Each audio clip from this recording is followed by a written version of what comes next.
Komite Independen Pemantau Pemilu KIPP Kota Balikpapan mendatangi kantor Bawaslu Kota Balikpapan Kamis pagi 10 Desember 2020.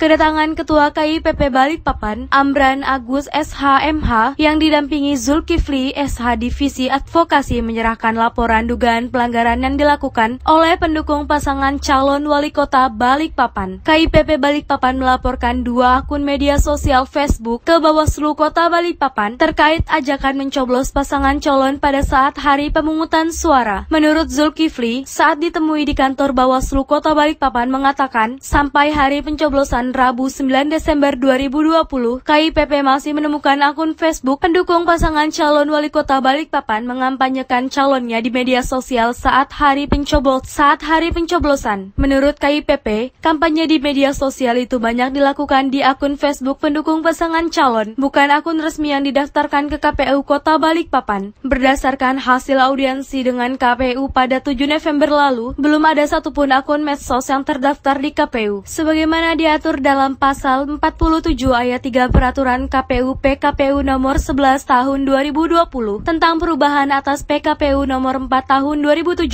tentang kampanye pemilihan gubernur dan wakil gubernur, bupati dan wakil bupati, atau wali kota dan wakil wali kota, menggunakan formulir model BCA 4 KWK. Kami dari KIP hari ini melaporkan berbagai akun media sosial yang dimana melakukan kampanye. Padahal sebagaimana yang kita ketahui, akun media sosial yang ingin melakukan kampanye itu harus mendapat legalitas dari KPU, tapi dalam kenyataannya tidak. Selain itu, kami dari KIP melaporkan adanya alat peraga kampanye yang sampai pada saat hari H tanggal 9 Desember itu belum diturunkan sama sekali.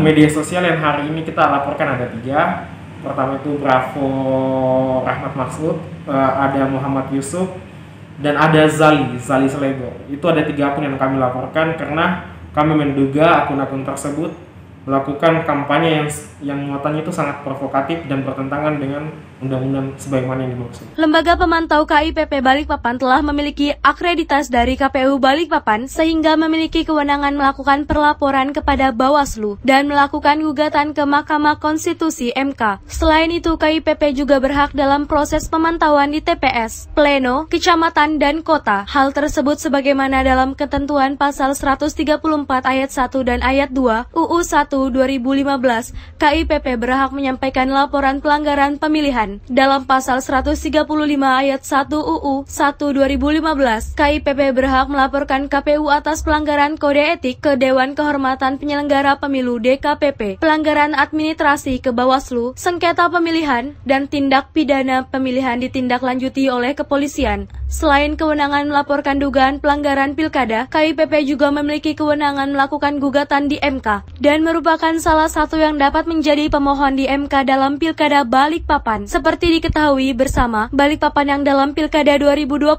ini hanya memiliki pasangan calon tunggal, maka kewenangan permohonan gugatan hasil perhitungan suara dapat dilakukan oleh pemantau pemilihan, yaitu salah satunya KIPP. Sementara itu, di tempat yang sama, laporan KIPP kepada Bawaslu terkait akun media sosial, Komisioner Bawaslu Balikpapan, Wa Mustafa Hamzah, berjanji akan memproses laporan tersebut. Laporan yang masuk terkait dugaan pelanggaran pilkada dari KIPP laporan ke-15 dari awal pelaksanaan Pilkada Balikpapan. Komisioner Bawaslu Divisi Penindakan dan Pelanggaran menggarakan pada prinsipnya Bawaslu tidak boleh menolak laporan yang masuk. Semua laporan dari masyarakat kita terima, kemudian kami akan kaji dan ditindaklanjuti. Laporan KIPP ke Bawaslu terdiri dari 4 kategori, yaitu akun media sosial, alat peraga kampanye, permohonan data, dan surat yang tidak direspon penyelenggara. Setelah Bawaslu terima laporan ini, Bawaslu akan melakukan kajian awal, yakni memastikan keterpenuhan syarat formulir, materinya,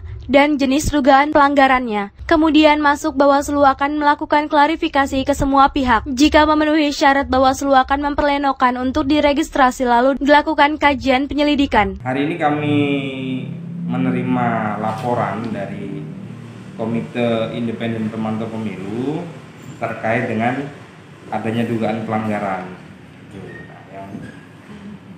Dari semua laporan yang masuk, ini dari KIPP ini laporan ke-15 dari awal pelaksanaan pemilihan kepala daerah sampai hari ini Itu ada 15 laporan yang masuk dari masyarakat maupun dari pemantau.